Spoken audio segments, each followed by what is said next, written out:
business, and I've got one too. You can't mind your business. What's the matter with you? Welcome back to another episode of the Brand Shorthand Podcast. I'm your host, Mark Vandergrift, and with me for today's topic are two very special guests from our media department, Alyssa Laubacher and Lauren Moses. Alyssa is our media and digital marketing manager, and Lauren is our media and digital marketing specialist. And they are joining today to discuss their knowledge and insights on a media area or grouping that we call programmatic advertising.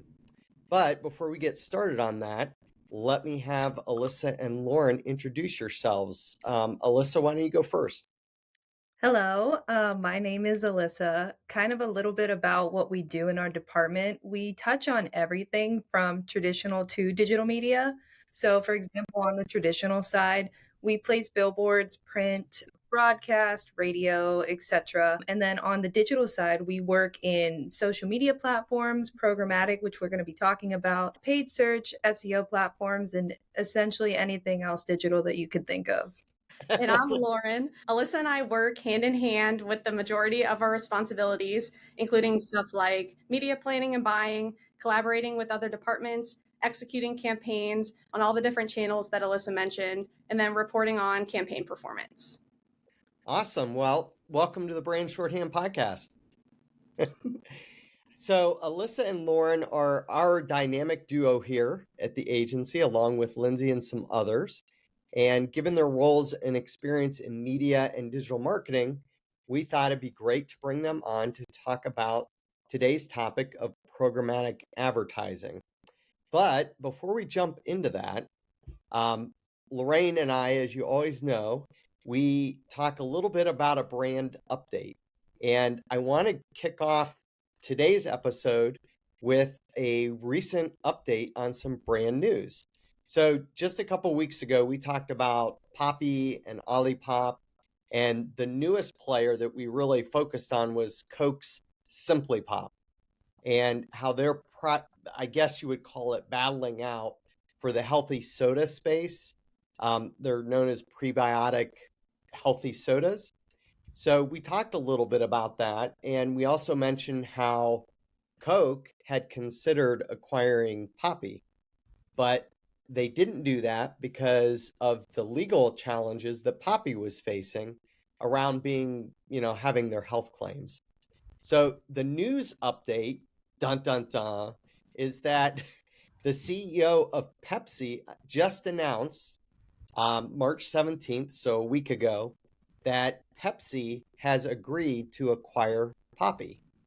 So I thought it was kind of interesting that out of nowhere, Pepsi, Poppy are now going to be part of the same company. So I just thought I should throw that out. If you haven't seen anything on it, check out our positionist view that will drop tomorrow, the 25th of March, that talks about Coke and Pepsi and all the healthy soda wars that are going on right now.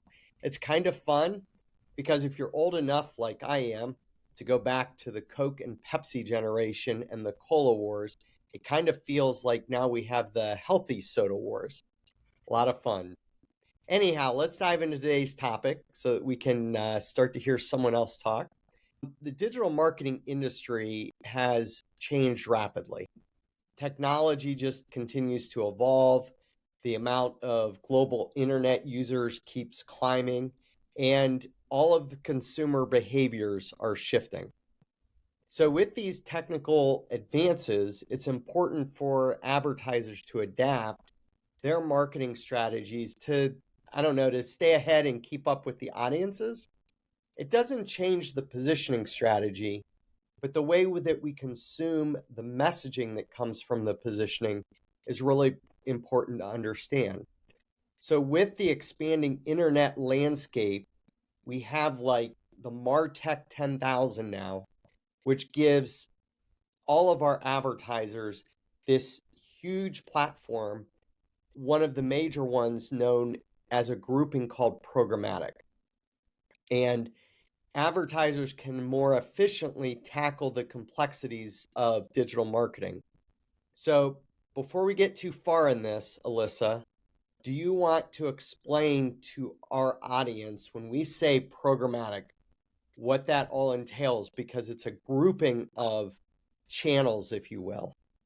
Yeah, sure. So I'll kind of go over it at a broad angle. I won't get too in the weeds because as you start to get into it, it does get more expansive, like you were saying. But within programmatic advertising, it utilizes channels such as connected TV, which is what your audiences would see on, say, a smart TV like a Roku. There's online video, which is just any type of video that you could see if you're scrolling on a website, an app, that sort of thing. Streaming audio, which is going to be more on, say, your Spotify or your Apple Music. That's where you're going to hear those sorts of ads there. And then display ads, which those are your normal pop-up ads that you get on websites as well. Utilizing all of those channels allows us to reach users at various points of their journey on the open internet through any device. So whether that be laptop, smart TV, like I mentioned, tablets, mobile phones, you name it, we can reach them through these programmatic efforts. It allows us, when we're putting together plans, we can implement a more holistic approach when planning out our campaigns and for our clients to help take targeting to another level. So overall, as a marketer, it's a valuable asset to have within your marketing library for sure. Yeah, definitely. Well, I think what prompted our discussion on programmatic was its incredible rise in the number of users, et cetera. This past November, there was a research company called Polaris Marketing, which published a report that focuses on programmatic and the different advertising platforms. And it really shows just in that report how much global expansion is happening with digital advertising, and therefore the rise that we need, the demand that's growing for programmatic advertising platforms. And there were a few key takeaways that I want to kind of highlight so we can talk through those a little bit. The first is the programmatic market drivers includes the adoption by small and medium-sized enterprises. We call those SMEs, and social media platforms emerging as an essential channel for digital advertising. So basically what's that's saying is small businesses, medium-sized businesses that may have stayed away from this in the past, they're like adopting it at an amazing rate. It's really fun to see because it's been so effective. Most of our clients have adopted these channels. The second point was the global programmatic advertising platform market is projected to grow, you ready for this? 13.77 billion this year to 117 billion by 2034. So I know that most of our listeners are not really good with math, but if we're at like 14 billion today and it's going to be 117 billion in 9 years, that's over 100 billion growth. And the way that works is every year then from now until 2034, we end up with about a 26 to 30% average growth rate every year. So that's huge for any medium. The last point we want to pull away from the Polaris Market research report that came out is that the global programmatic platform market based on ad format is segmented into display, video, mobile, and native. Okay. In 2024, the video advertising segment accounted for the largest market share. But because we have all these various types of programmatic, you're going to see this hyper growth happen in every single segment that we just listed. So, Lauren, we'll have you talk now. Do you want to explain the benefits of using a programmatic platform like what we use? Absolutely. So, as Alyssa mentioned earlier, programmatic advertising is a valuable tool for a variety of reasons. It's not surprising that so many people and businesses are adopting the use of this platform and channel just because of all the advantages that it encompasses. So one of the biggest ones is their targeting capabilities. This really allows advertisers to pinpoint users through demographics, behaviors, interests, but it also allows precise historical and real-time geographic targeting as well. So with both of those combined, you can really reach your target audience in a way that a lot of the other channels maybe don't offer as well. We're able to utilize a multitude of placements and private contracts as well within this platform. And we ultimately have the ability to maintain consistent and effective messaging across various channels. So, like we talked about earlier, we can reach people anytime, anywhere, which is really positive. And you can use a mixture of all of these channels, but also just focus on one as well. And then through all of these capabilities, we can really meet a level of scalability and reach that isn't replicated by a lot of the other tactics. Okay. Well, you mentioned targeting as one example, and I always try to explain it this way. If we were targeting a CEO, they could both be watching ESPN, live next to each other, and the CEO could get an ad that we served up. And if the guy next door is, let's say he's, I don't know, a mining, underground mining technician, he wouldn't get that same ad.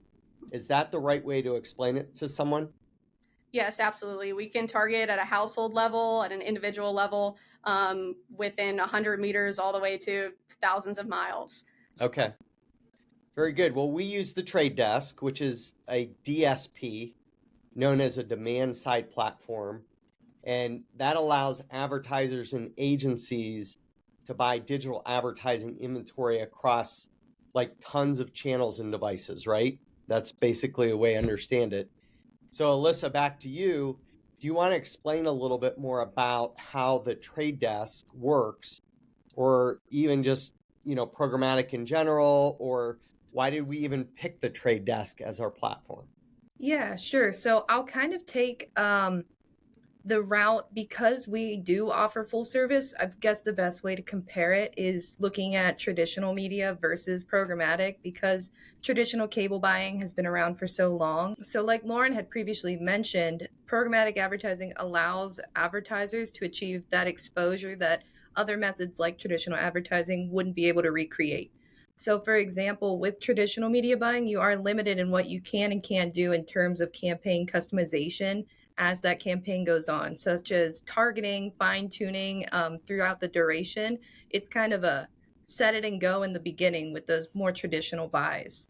So with programmatic in general, you just are reaching more users. However, those impressions can be wasted on traditional because of the broader targeting that comes with it. Reporting metrics are also slim to none when it comes to traditional, because the nature of it is just more focused on overall awareness. So when you look at programmatic advertising, you're able to hone in on all three stages of the user's buyer journey, whether that's awareness, consideration, and then completion of a sale or product there. Not just that top of mind awareness, which you also get, but you're getting all three of them.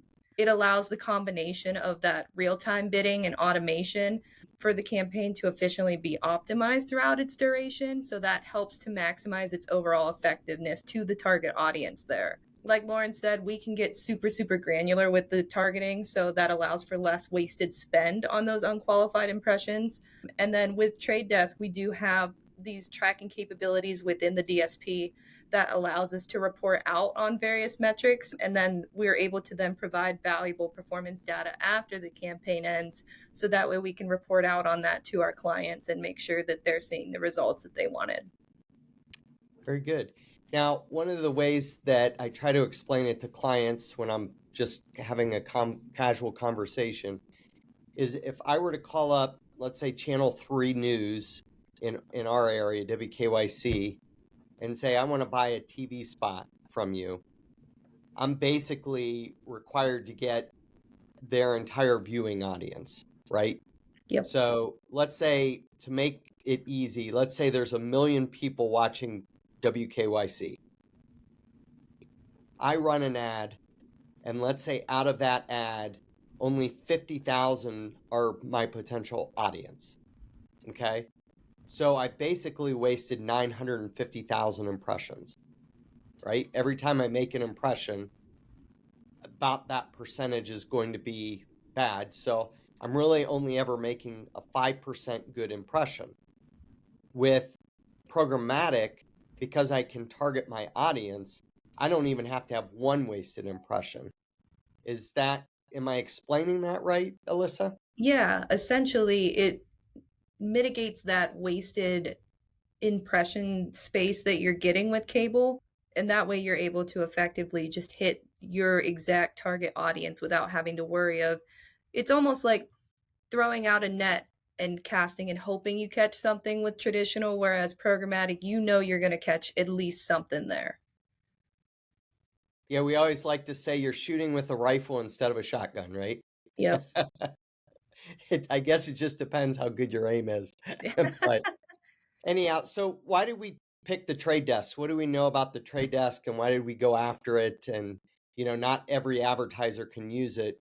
You have to be able to buy media at a certain level. So why the trade desk? We had heard it was a highly ranked DSP when we were first going into the space. It allows us as an agency to have all of our clients live within the account so we can easily monitor and switch back and forth between them. We've been able to get good deals within the platform because of the partnerships that we have with Trade Desk.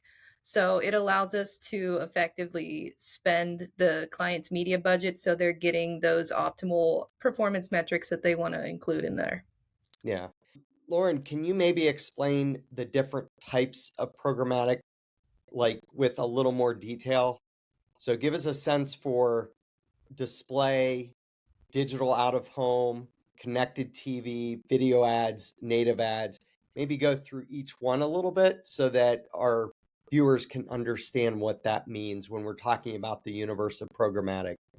Sure. So, connected TV, Alyssa mentioned earlier, is really going to hit people on some of those streaming TVs. So, we're going to get Netflix, Hulu, Roku, all of those, so that those people who maybe don't utilize the traditional cable, they utilize those areas instead. We can reach them. They're going to be those ads that really annoy some people but pop up in the middle of your show and aren't skippable, that we know that you're sitting on your couch, you're watching it, you're actively listening, and we're hopefully going to capture you while you're at home. When we look at streaming audio, we're also trying to reach those users who maybe aren't on traditional radio as much and are using some of those other streaming platforms such as Pandora, Spotify, and those types of things. So we have a lot of podcast listeners.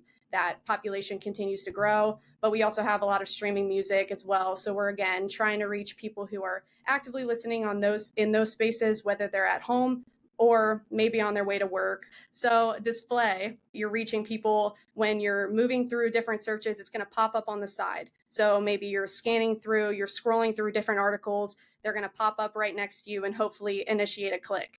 Then we move to digital out of home. That's when it's kind of like a billboard outside, which is going to be if you're maybe at a bus station or you're looking at a gas pump. They're going to be some of these ads that are serving in an area that you can't necessarily interact with them, but we're ultimately just trying to build a lot of different awareness. And then online video, as Alyssa mentioned earlier for that one, basically any device that you can watch an online version of a video on, that's where we're going to reach you. Now, native is one we don't use very often, but explain native a little bit and maybe one or two reasons we might use that. When it comes to native video, these are going to be pop-ups that kind of look like they're embedded in content. So it's more streamlined. It looks more natural. It looks less like an ad. So it kind of seems like it's more related to the content that's being served. So you don't feel like you're getting that advertisement interrupting any of the content or the video that you're watching. Very good. So from the sense of how programmatic works, give us a little understanding of we go into a platform and then what happens from there, Alyssa? So essentially, it's similar to a lot of other ad-based platforms where you're going to build out your campaign like you would in any other ad platform. However, with programmatic, there's a lot more additives, I guess, that you're able to add to the campaign to customize it. With some of the targeting options, like we had said, there's anywhere from weather triggered ads, which means we can add a targeting segment that maybe when the weather hits a certain degree, the ad will show. It also allows for us to see real-time reporting in there as well. So then we can kind of make optimizations on the fly to make sure that we're not missing anything within the campaigns.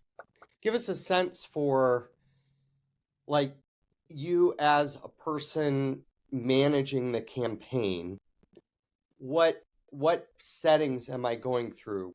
Like, I have an idea of what I'm going to advertise, but how do I do my selects, and how do I decide how much I'm going to bid, or how do I know where my placements are? Give us the mechanics of programmatic. Gotcha. So when you're setting up a campaign, whether you're looking to do a connected TV campaign or an online video campaign, the platform's going to give you prompts that are related to the channel that you're wanting to utilize.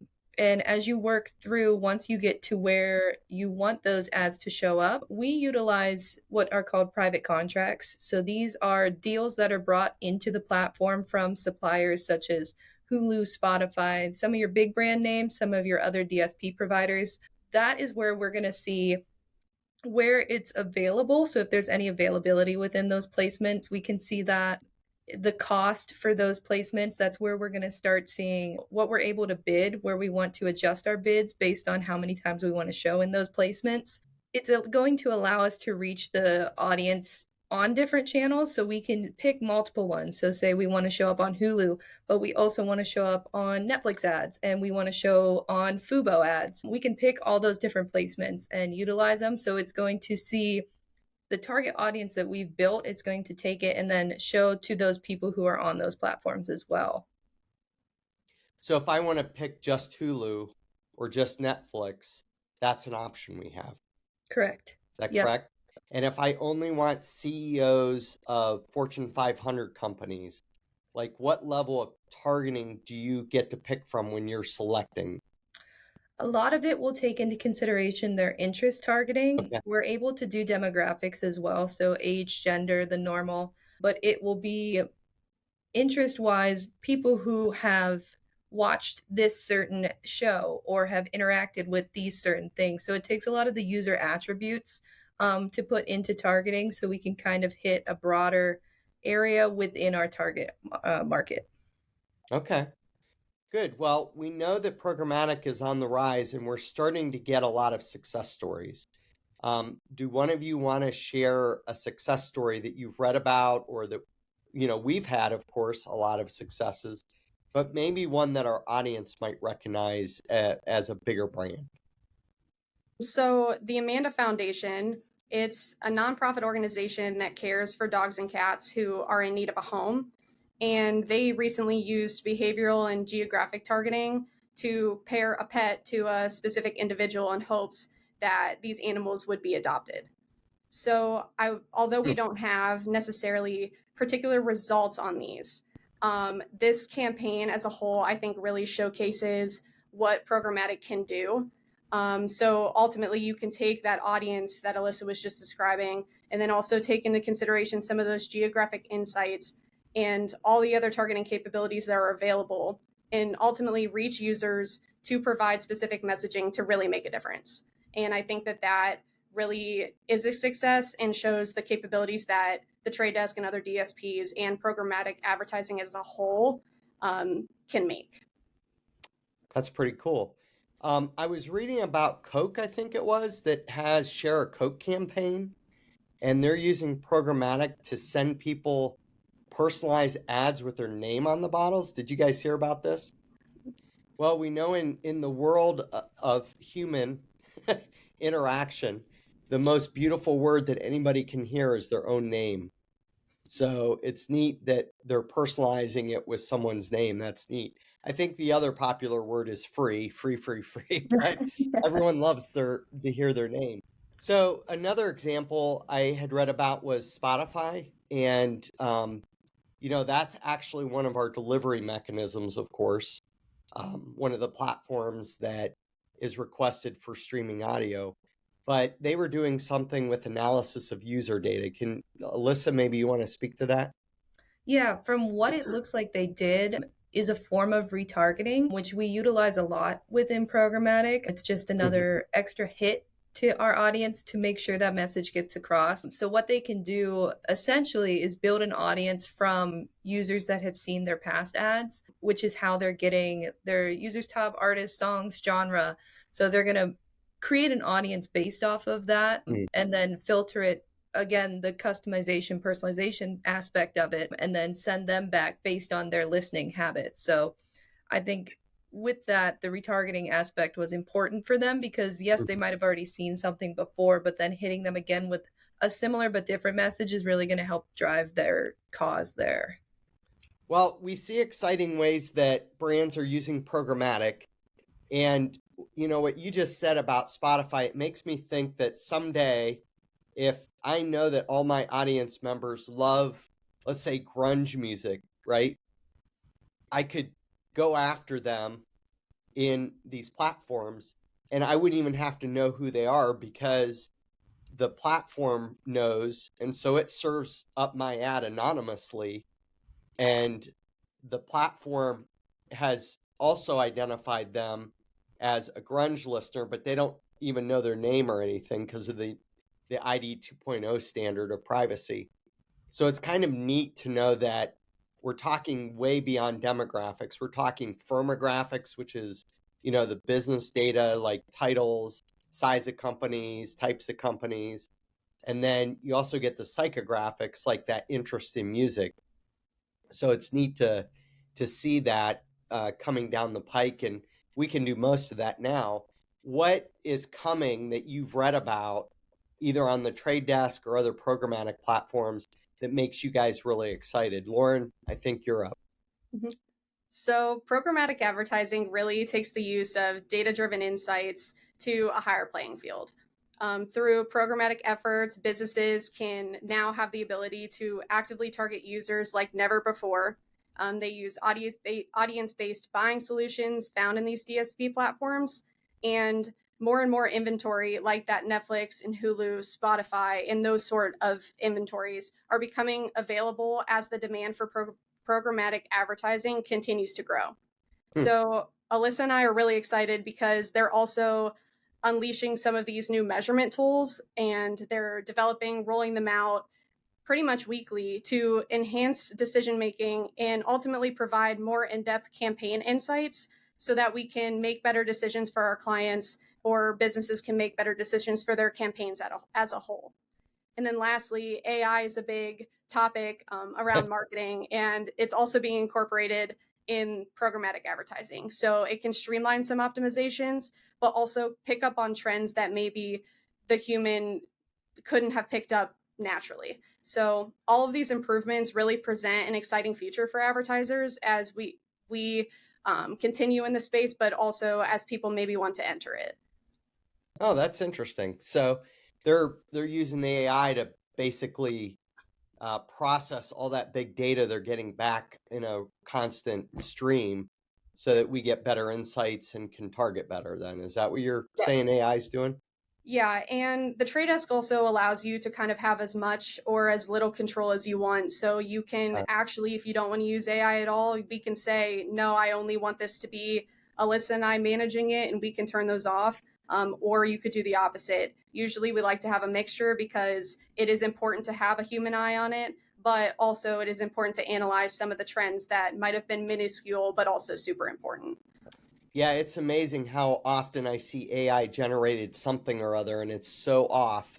It's not even funny. Yes. So they say it's only a year away that AI will be smarter than the average human, but I don't know. I haven't seen proof of that quite yet. So that's really exciting. Well, thanks for joining us today, and we'll have you back again soon, maybe some others from the media team, just to talk about some of the other media trends that we have going on. I mean, if we have the MarTech 10,000, there must be some other platforms that we can come up with to talk about. So let's wrap up today's episode of the Brand Shorthand Podcast. Thank you to our listeners for joining us again this week. Lorraine will be back next week, and we will be talking current brand news, as we always do, as well as some other principles of positioning. So as you have an opportunity, don't forget to like, subscribe, and share with your friends. And until next time, have an amazing day. Ain't nobody's business but my own.